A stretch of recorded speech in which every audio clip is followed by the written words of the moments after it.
Yo, people, what's good? Sorry, I'm late. Apologies, apologies, I'm late.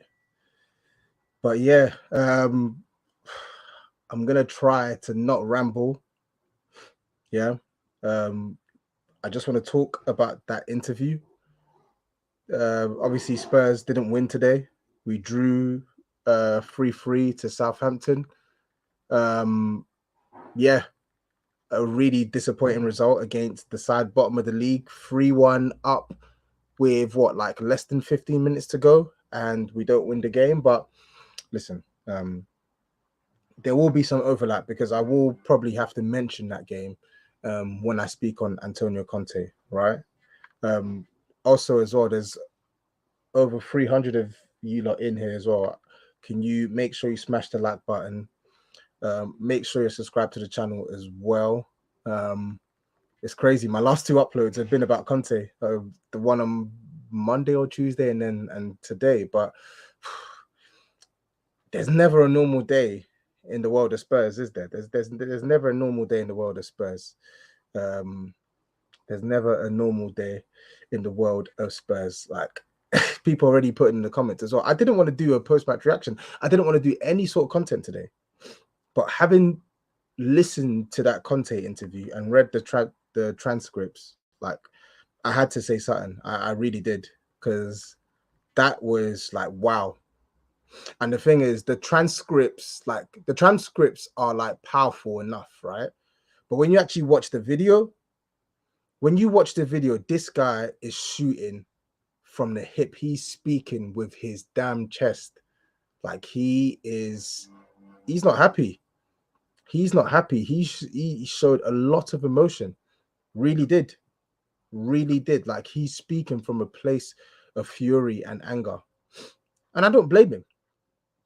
I really don't blame him. For what it's worth, I don't see anything wrong with what he said. I don't see a single thing wrong with what Antonio Conte has said. I don't see anything wrong with what he said. Right? I want to make that clear, because I remember when me and Fuad were talking about his appointment when he came in November 2021. We both agreed that it's either going to go two ways.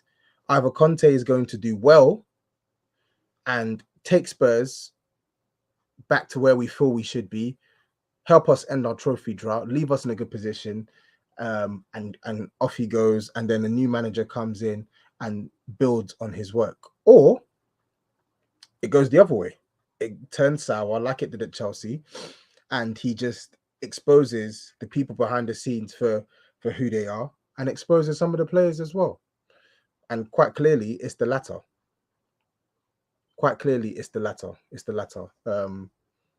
So yeah, like I just want it to be known before I say what I say, that Antonio Conte, I have no qualms. I'll never have an issue with Conte calling out the board, calling out some of these players. When you look at some of the results we've had in recent weeks, when you look at from the board perspective, when you look at the attitude to building a team that's actually competitive in recent years, it's not been good enough. Like I think he's perfectly spot on.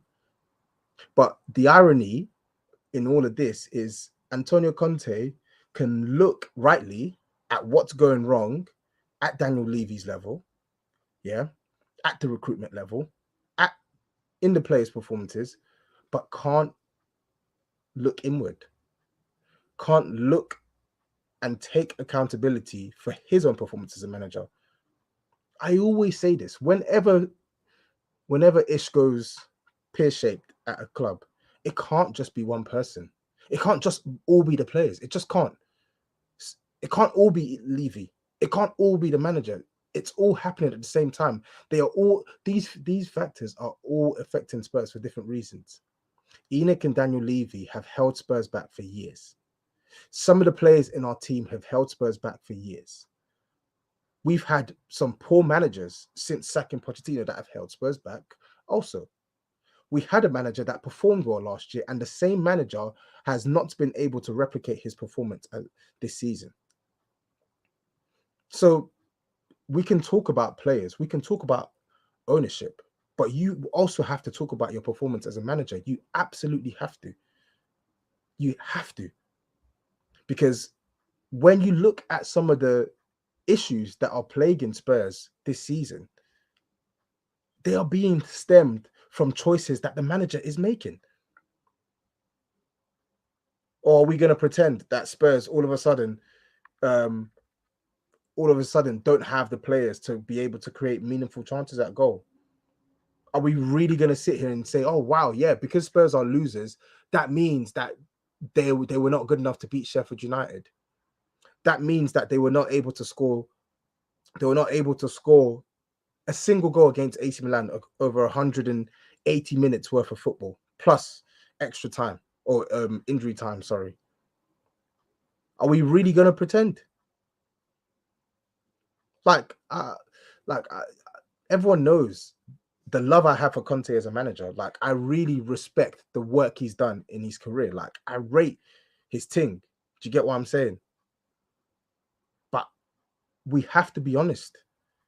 As the Tottenham manager this season, he has been shambolic. He's been shambolic. It's not all down to you, as he said in the press conference. It's not. Look at us today. Look at the game today, for instance. 3-1 up with less than 20 minutes to go, and you don't win the game. It can't just all be down to one person. There's multiple factors. Why is Theo Walcott left unmarked in the box to just smash home? Why? Why? Why are we under the cosh closing out the game in the lead up to the penalty that wasn't even a penalty? Why? Why are Southampton having 18, 19 attempts at our goal? Why are we unable to create more than 2 clear-cut chances against Southampton? Why? Why do these things happen? Why is Theo Walcott being allowed to be unmarked on the right-hand side to cross in for Southampton's equaliser? Why were we under the cosh? Why are we going life and death with Southampton? They are the worst side in the league for a reason. Why are we going life and death with these guys? So that's my point exactly. There's multiple factors. We can look at the players. The defending today was atrocious. Some of the midfield play from Højbjerg today, poor, getting skipped past again defensively. We can look at some of the attacking play wasn't good enough. We can look at Conte subs. Obviously, he's trying to shore up the game at 3-2, but my guy, play the right system that can get Spurs creating chances. Honestly, we've seen in recent months, and for the majority of this season, we've seen a much more reserved approach from Antonio Conte. We have. And I don't understand why. You've added more attacking quality, but yet you've gone more defensive. It doesn't make sense. It makes no sense. It makes no sense. It makes no sense whatsoever. But anyway, let me go through some super chats as well. Big up Sultan. He says he must get sacked. Big up Tobes, though. Tony Starks, cowardly tactics on and off the pitch. Wouldn't have had the balls to do this if it was at the lane. Hating more than ever. Hating more than even Tim. I'm assuming that means Tim Sherwood. Get out. Fair enough, man. Thank you for the super chat. Like, I think with Antonio Conte, no Spurs fan that I've spoken to thinks that what Conte said is wrong. Nobody can disagree with what he's saying about some of these players. You know it. When Spurs get knocked out of a cup, we hear the same rhetoric being peddled out. Oh, we have to do better. Oh, it's not good enough. We owe the fans better, blah, blah, blah. Just to do the same thing again the following year. Kane comes out of an interview. Dyer comes out of an interview. At the end of the season, we'll get an open letter from Daniel Levy about how things went against us that were out of our control, and we're going to make a better fist of it next year. The same info peddled out season in, season out. So he's right. He's right in that regard. nothing really changes. Nothing really changes. But when you set up the way you set up as a manager, when you invite the amount of pressure you invite, when you make it easy to play against Spurs, yeah, when you don't commit as many men to the attack, when you don't incorporate a press that can actually trap sides, right? When you don't allow us greater control of football matches because of the decisions you're making with the team, when you play out of form players instead of rotating properly, right? When you overutilize players, when you underutilize players, when you do all of these things, you as a manager, you are failing in your remit. You are failing in your remit, especially when you're being paid 50 million quid a year. So yes, and I'll repeat, there is nothing wrong with what Conte has said in his press conference, but that does not mean he's in the right. I'll repeat, there is nothing wrong with what Conte has said in his press conference. Nothing wrong with it. But he is not in the right here. There's no way on earth he can truly believe he's in the right. Impossible. Absolutely impossible. You know what's funny as well, right? He wanted a right wing back, attacking right wing back. Spurs, obviously, we didn't have a good window in January. Why? Because we knew we needed more than just a right wing back. We signed a dodgy left. I say dodgy. He's a good winger. We signed a good winger who was never going to play. Why? Because Conte don't rotate. Conte plays Son no matter what. Yeah. Conte plays Son no matter what. So this guy was a pointless signing. He didn't touch pitch today. Shock horror. And you signed Pedro Porro. Now, Pedro Porro, when I'm watching him for Spurs in recent weeks, since that Leicester game, he looks good. And he scored. So remember the rhetoric. Oh, when Conte gets his players, Spurs will get better. Well, one of those players is a right wing back. And now we have a right wing back who can cross, who can dribble, who's got a good first touch, who can pass, who scored a fantastic goal today, and looks like an ever-growing positive. Did Spurs win the game? Did Spurs win the game today? The answer is no. The answer is no. Now, does that mean that the players should be absolved of blame? Absolutely not. Does that mean that Daniel Levy's doing a good job at chairman? Absolutely not. But I think we just need to discern what's in front of us. As fans of Spurs, we just need to be realistic and upfront.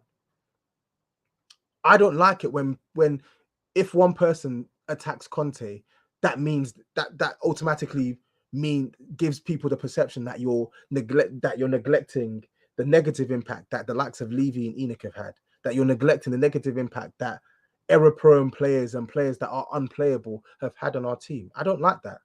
And I really don't like when Spurs fans do that. Oh no, you can't say that. You can't say that because that means, oh, you're putting it all on Conte. No. These are his words. Bro. Do you get what I'm saying? These are his words. And these words aren't wrong, but there is no inward reflection. There's no self-reflection. There's no self-awareness. Why do Spurs have to play free at the back all the time? Why do Spurs have to wait for the game to come to them, for teams to put as much pressure as they can before they wake up? Why are Spurs so labored in attack? Why are Spurs no longer punchy in the counter-attack? Why can't Spurs control games? Are we really going to sit here and pretend that, yes, as bad as some of these players in our team are we really going to pretend that this Spurs team is so bad that it can't control a game against the worst side in the league? Bear in mind, this same side that Spurs brushed aside in the first home game of the season. Same team, same manager, brushed them aside. They are in a worse off position now. Spurs were playing up against a Southampton side today that lost 2 centre-backs in the first half. They lost their 2 starting centre-backs in the first half. They lost Bella Kotchap and they lost Bednarek. And still, we're seeing a reserved approach. We're seeing a team that aren't aggressive. We're seeing a team that don't really want to go and seize control of this game. Yeah. Even when we went 2-1 up, 3-1 up, Southampton were always in the game. They were always in the game. Always in the game. And that's the problem. I've not even mentioned the penalty in any as my main thought of today's game. Like, it's a disgraceful decision. Don't get it twisted. But Spurs did not deserve to win that game of football, and that alone is not down on the players. Yeah, they've taken blame, but the manager has to take blame. The manager also has to take blame. It's simple. It really is simple.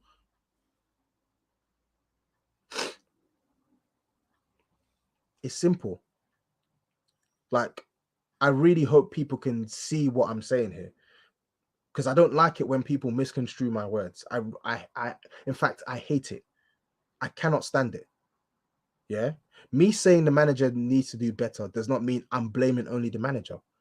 But Conte, in his job as a coach, he's failed this season. He has to go. He has made his position untenable. He's literally begging for them to sack him. He's begging. He's absolutely begging. He's on his knees for them to sack him. And he's not the only one that needs to be sacked. How many years have we been banging on about how this team needs a refresh? Let's actually look at his press conference, because, like I said, nobody can say what he said is wrong. Some of these players need to be held accountable for some of their performances they put out. They have to.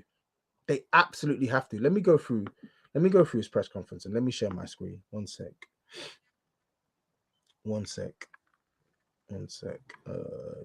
Big up as well for all of you lot tuning in. Make sure you smash the like button. Make sure you subscribe to the channel as well, people. I think I'm like 90 subscribers away from, like 100 subscribers away from 13K. So if I can get 13K by the end of the stream, then I'm sweet. So yeah, hit the subscribe button and smash the like button as well. But yeah, let's go through his interview. Yeah. Share screen. Okay. Every word. Okay, cool. Let's go through his interview. Cool. And obviously, I won't read it with the same vim that he was reading it, but he says, if we're going to discuss a penalty, it means that we don't want to see other situations. He's right. And that's why the penalty isn't even at the forefront of my mind today. Yeah. He says it for the penalty. For me, it was not a penalty. I stopped. We closed the situation. The worst situation is what's happening on the pitch. What has been happening in the last few months? What is happening in the second season? I agree. I think that it's the right time to speak, because after this performance, for me, this is unacceptable. We are winning 3-1 in control of the game. We weren't in control of the game. That's a lie. And you are able to concede 2 goals and to risk, because Fraser made a fantastic save in one situation. Yep. Against one of the subs that came on. I think it's much better to go into the problem, because the problem is that for another time we showed that we are not a team. We are 11 players that go into the pitch. I see selfish players. I see players that don't want to help each other and don't put their heart. Now here, I don't know who he's calling out specifically when he talks about selfish players, right? But I looked at a few actions today. There were times where Højbjerg would have the ball, and I'm like, stop thinking you're better than you are and just release this ball, for goodness sake, please. There was a counter attack opportunity, 4v3 in the second half. Harry Kane is leading the counter attack. Kulusevski's on the right hand side. If you pass it to Kulusevski, he's able to play the ball back to you, or Son, or whoever is running into the box, and Spurs could probably score another goal. Nope, Harry Kane goes for goal and blazes it. Now, I'm not blaming Harry Kane. I'm not blaming Harry Kane for Tottenham's situation now. I'm not blaming Harry Kane. I'm not blaming Harry Kane for even taking an attempt at goal. But if he's talking about selfish players, I can look at that moment in today's game as an act of selfishness. I do. I thought it was selfish. You had the opportunity to square it to someone that can make sure that this game could be could be more comfortable, and instead you go for goal and you don't even hit the target. You absolutely blaze the shot over the bar. Absolutely blaze the shot over the bar. But let's move on. Let's move on. He says, so before today, I prefer to hide this situation and to try to speak, to try to improve the spirit, the situation with the words, with a lot of situations. Because about technical aspect, this is one situation. The most important thing, if you want to become a strong team, if you want to become competitive, if you want to fight to win, is the desire. The desire, the fire that you need to have in your eyes, in your heart, and you have to show this in every moment, in every moment. If I have to compare last season and this season, we have to improve. But now we are worse in this aspect. When you are not a team, anything can happen in any moment. Today is the last situation. Don't forget that in the FA Cup, we lost to Sheffield United, who played with young players. We were able, with a strong team, to be dropped from the FA Cup. And then a lot of situation, I repeat, that we are not going to improve. And I'm not talking about the tactical aspect or technical aspect. But why? Why can't we talk about the tactical or technical aspect? So again, I think he's not wrong in what he's saying here. Like, who actually grabs this game by control? By who actually grabs this game and controls it and says, you know what, I'm gonna win this game? Who's gonna stand up in these moments and actually take the game home for Spurs? Talking about desire, the fight to win. We're not seeing that with the players. Fair enough, understandable. I can agree with that against Sheffield United. But when he says I'm not speaking about tactical or technical aspect, why not? Because desire is not the only reason why Spurs have lost that game. Setup has to be spoken about. Yeah, because his words, he said we lost to Sheffield United, who played with young players. They played with young players, and yet you couldn't deviate from your 3-4-3. You and Stellini couldn't employ a better tactic to give Spurs an opportunity to actually put sustained pressure on Sheffield United, to capitalize on the fact that they were playing young players. Do you see what I'm saying here? Like, do you get what I'm doing here? What my man is saying is not wrong, but I'm not seeing any accountability for the errors that are being made by the coaching staff, by him. I'm not seeing any rationale for some of the situations that are in Conte's control. He didn't have to play Højbjerg in that game. He didn't have to play a 3-4-3. He didn't. He did not. Right? Me personally, I didn't mind the team being rotated out. But I didn't see why Danjuma didn't start that game. He didn't have to play Lucas Moura. He didn't even have to play Son. He didn't have to play Son. He didn't. He didn't have to do any of these things. He chose to do that in coordination with Stellini. And Spurs lost the game. So desire is a factor, absolutely. Fight is a factor, absolutely. But tactical decisions are also a factor in games of football, whether he likes it or not. They are. They can win or lose your game of football. So can your substitutions. So can your style of play. So can your approach in these games. Like, they're all factors. It's not one or the other. They are all factors. Kanye West got the song Blame Game. And it's the same. It's literally like Groundhog Day. Because I've word for word, I've remembered being in this situation when it was Jose, when it was Nuno, even when it was Pochettino. And I didn't want Poch sacked. I never wanted Poch sacked. But we were in situations where Spurs were playing poorly, and I'm like, what's going wrong here? Yes, Poch has made mistakes. Yes, he has, but so have the players. So has the chairman, who decided not to sign a striker instead of to support Harry Kane or to compete with Harry Kane. They're all factors, culpable factors. It's not one or the other. Sorry if I'm missing super chats. One sec. Sorry, one sec. Let me just see. Let me just go through some comments. Spurs weak mentality. 3-1 cruising and they bottle it against bottom of the league, now feeling sorry for themselves and blaming the penalty call for their bottle. Nobody's blaming the penalty call, mate. Nobody's blaming the penalty call.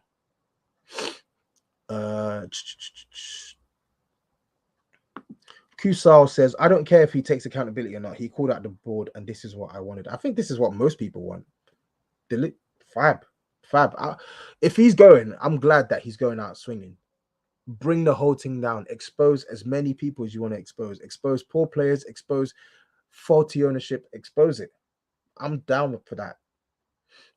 But acknowledge that you have not done the best you could do in this role as a manager this season. That's all. That is all. Ship It says Pete Højbjerg needs to be dropped ASAP. It's criminal that, bruv. Conte's fault. That's made him undroppable. I don't really understand this, and I like Højbjerg.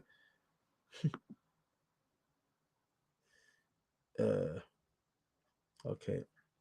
Let's see. One sec. Sorry, I've read that.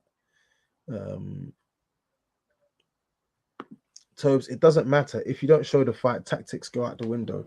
But with this fight thing as well, like, I'm pretty sure I saw a stat that said that Spurs are one of the highest teams in the league in terms of distance covered. So correct me if I'm wrong, people. Maybe that stat wasn't true, but like from what I've read, Spurs are still putting in the hard yards on the football pitch. Like they're still covering a lot of ground, covering a lot of distance. But what they're being asked to do on a football pitch is not good enough. It ain't good enough. Anyway, let me just continue with the press conference. He says we have to play to make our fans proud of us. We have to play to show desire, the fire in your eyes to win. If you have this, for sure, you don't go out of the FA Cup, and today we'd win. Maybe previously in the other games, something can change, but here we're used to it for a long time. Facts.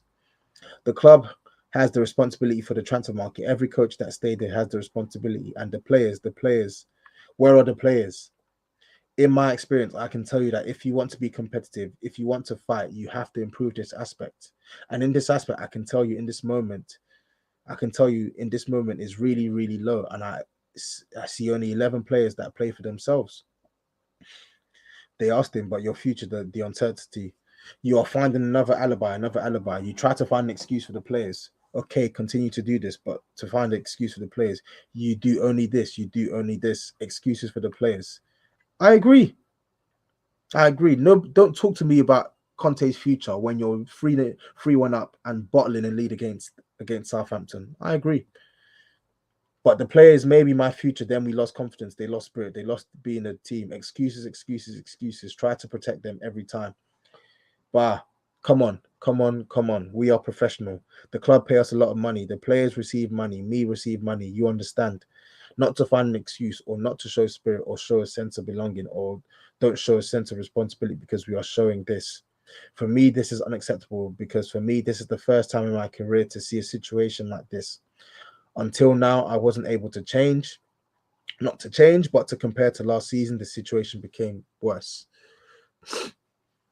But then, again, I hate to sound like a broken record, but my guy, nobody is going to dispute this.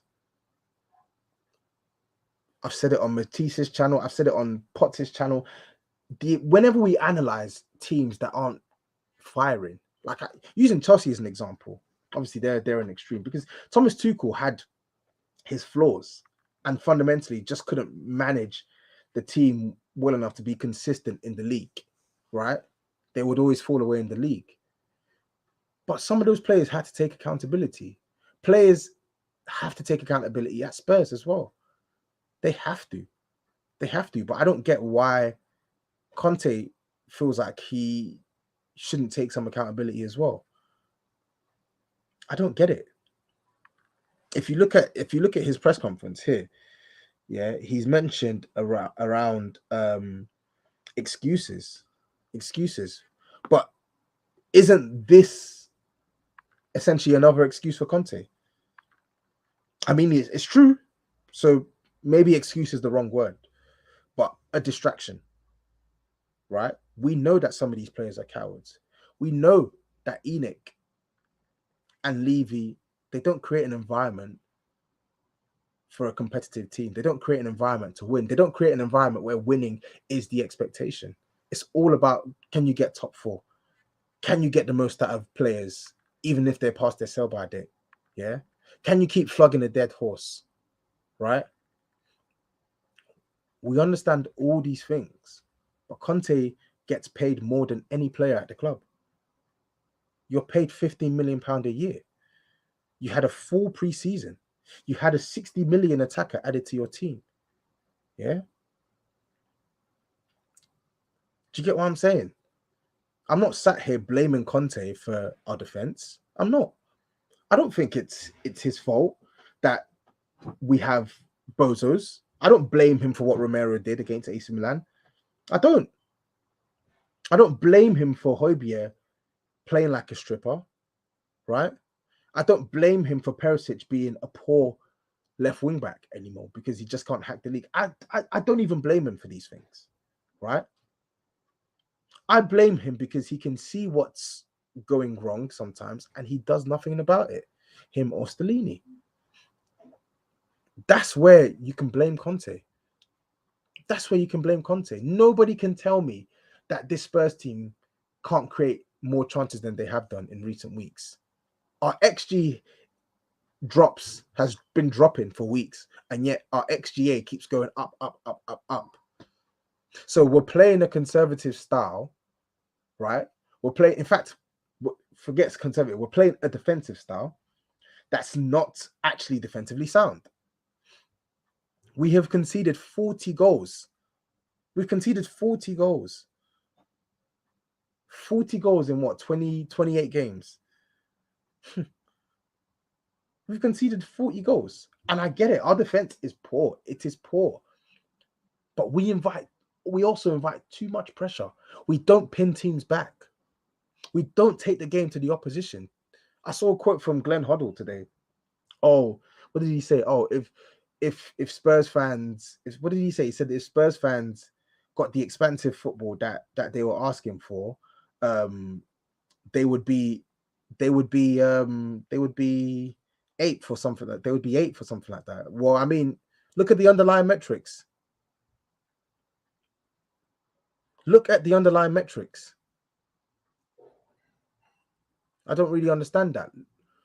Man is saying we're eighth. Look at the underlying metrics.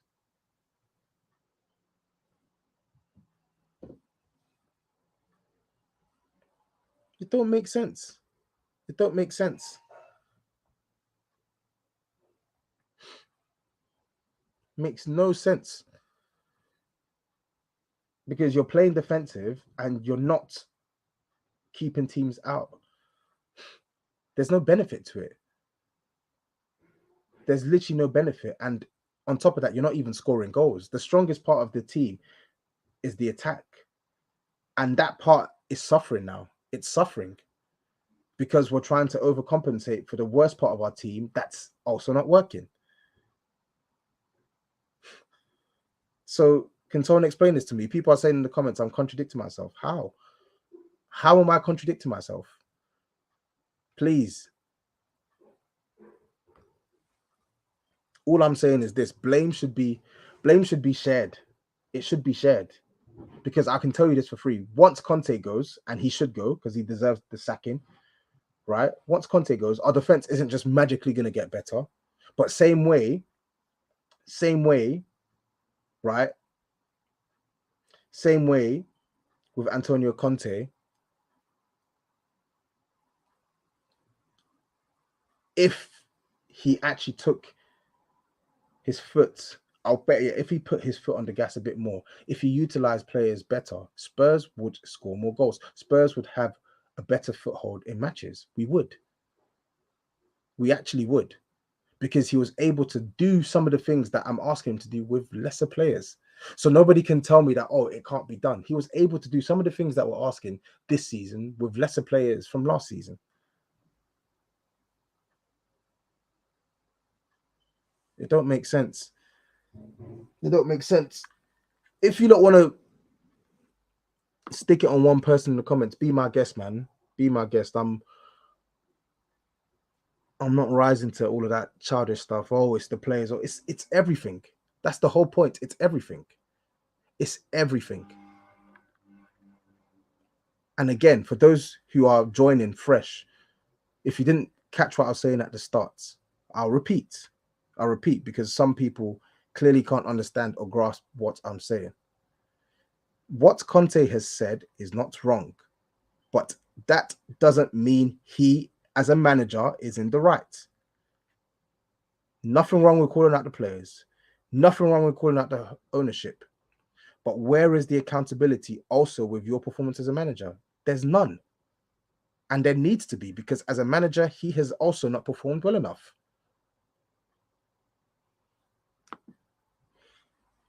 Big dogs, super chat. Any other big six club would have probably sacked Conte. I mean, well, that's probably the whole point of today's interview. He's begging for the sack. He's literally chomping at the bit for the sack. And international break is coming up now, so the club are going to be left with an important decision to make. Are they going to keep him for the last 10 games of the season, or are they going to sack him? It's all about who they can get in the short term to manage the club until they can make the best possible long-term decision in the summer, or if they can find the long-term solution and get him in now. It's one of the two. But me personally, Conte should have been gone weeks ago. Conte should have been gone weeks ago. And this is coming from a Conte fan. He should have been gone weeks ago because fundamentally, he just doesn't want to do this job anymore. He don't. You can see it. The man talks about energy, desire, fight, but I don't really see any of that from Conte. The team is a reflection of the manager. The decisions Spurs take on a football pitch, in possession, are a result of what Conte is telling them to do. For the most part, anyway. For the most part. Yeah, you're seeing a Conte side. You're seeing a team that Conte wants. He may not want us to make the mistakes we're making. Absolutely. He doesn't want us to concede as many goals as we're conceding. He doesn't want us to be as boneheaded as we have been in defensive phases. But certainly in possession, this is what he wants. He wants wing backs. He wants three at the back. He wants the two CMs, right? He wants Son playing as this inverted left wing back. That's what he wants. He wants Harry Kane playing as the highest placed player on the football pitch. These are his decisions. This is what he wants. Tactically, this is what he wants. And tactically, there are flaws. But if you, man, want to be Casper the Ghost and ignore that, then so be it. I'm not going to ignore it. JJ Ash says, Antonio, bro, your manager says Spurs is in the mud. Spurs been in the mud, bro. Usman says, Tobes, you lagged whilst responding to my super chat. Still waiting on your top 3 UK albums. This is my government name. I'm not Bill Gates. Put me on some music. Bruh, we'll talk about that another time. This is not the time for music, bro, please. But thank you for the super chat. Tony Stark says he's right about some things. You can argue he's not being put in a position to succeed, but he in turn isn't putting the players in the positions. Nail on head. Ultimately, any manager that manages Spurs, you're going to be at a disadvantage relative to some of the clubs at the other top 6 sides, right? Because even though Spurs are spending money, you probably won't be able to spend as much as they're spending at the other top 6 clubs, and you won't really be able to get the freedom that you get at the other top 6 clubs because of Daniel Levy. There's always going to be a disadvantage, right? But when you look at the group of players that Conte's been given this season, the same way we can say, like Tony mentioned, the same way we can talk about how Spurs have let down Conte, we can also say Conte's let down some of these players. We can say that. Absolutely, we can say that. And I don't think anyone can dispute that. I think it's clear. when Conte leaves, because he is going to leave, this reset actually needs to happen. It finally needs to happen. It needs to take shape. It needs to take shape because I'm bored. I'm actually bored and tired of seeing the same patterns rear its ugly head at Spurs. It needs to go. And if that means even getting rid of some of the players that I like, so be it. Like for me, reset should mean reset. This is what I wanted under Pochettino, but it never happened. I would like it to happen with whoever is the manager, the next manager at Spurs. Because enough is enough now. It really is. I'm tired of it. I'm tired of having to talk about this every year. The last 5 years, you only get like fleeting moments of happiness. And then when it all goes tits up, everyone wants to use the excuse card. No, it's this person that's to blame. Oh, it's this, it's that, it's this, it's that. It's everything. It's everything. The sooner you understand that, the better. The sooner you understand that, the better. Conte needs to go. And I'm pretty sure I'm pretty sure he knows what he's doing tonight. He's put them in a position now where they're like, you know what, this international break, we actually need to think about what we're gonna do. Because the last couple of press conferences, he's actually been taunting them for the sack. He has. And don't let, like, irrespective of this press conference and how right it is, because the stuff he's saying is right. Never, never, never, ever am I going to accept that this Spurs team that we've had this season is so poor that it can't beat Sheffield United in the cup, that it can't beat AC Milan in the Champions League, that it can't beat Nottingham Forest in the League Cup, that it couldn't hold out against Southampton today. I'm not having that. I'm not having that at all. Ain't having that at all. No way. No way. Danny says, soon as the fans understand if Conte goes, it's going to get so bad that you all wish he was still here, just like Poch. Brother, let it get bad. Let it get bad. Honestly, let it get bad. If it gets bad for the sake of it potentially getting better, I'm all for it. What I don't want it to turn out is for it to get bad with no plan on how to actually get Spurs back into a good position.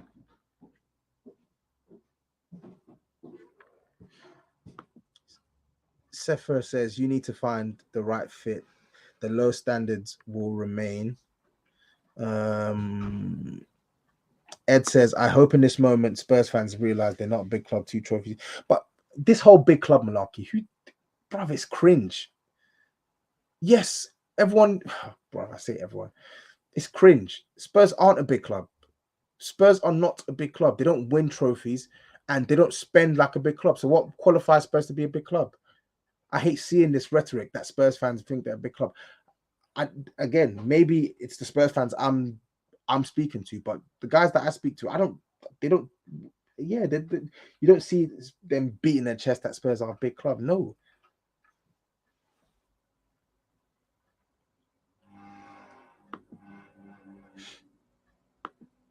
What's this? Tottenham Hotspur need a 12-step program. They are addicted to failure. 12-point pro manifesto needs to be devised. Who we are and what we want. Yeah. Conte told us some cold, hard truths. I mean, what's he said that fans haven't been saying for years? What's he said? He's right. But what's he said that people haven't been saying? Is anyone shocked? Is anyone surprised by what Conte said? Is it a surprise? Is it a shock? No, it's not. They're well-known factors. Opposition fans can see it. Spurs fans can see it. Conte can see it. But yes, I think it's good that he amplifies these things in the press. I would also just like for him to take accountability for where he has held Spurs back as well, because he has also limited Tottenham this season massively. He's had a big impact on Tottenham this season in a negative way. But from his press conference, you would think that it's only just the players. No, it's not. Mohammed says, rather have a manager that would call out the owners than having someone who wouldn't mind being a fall guy. Yes. So that line, yes, he needs to take accountability, but we have a better chance of succeeding if we keep him. You're right. If the club are willing to work and buy into Conte 100%, but they're not willing to do that. So in turn, he doesn't want to be here. Conte doesn't want to be here. He doesn't want to sign a new deal. The ideal scenario is a motivated Conte who actually wants to be here, and a motivated ownership that are willing to pump everything to get Conte to where he wants to be. But that doesn't want to happen. That's not going to happen. He don't want to be here. But we also need to realize that Spurs have actually spent money on the Conte. It may not be Chelsea money, it may not be Man City money, but Spurs have spent enough on the Conte to see a better return on investment than we have done this season. I don't think anyone can argue that. Irrespective of what you think about the window, we have not seen a good enough return on the investment made this season. And Conte has to take a big part of that, a big part of blame for that.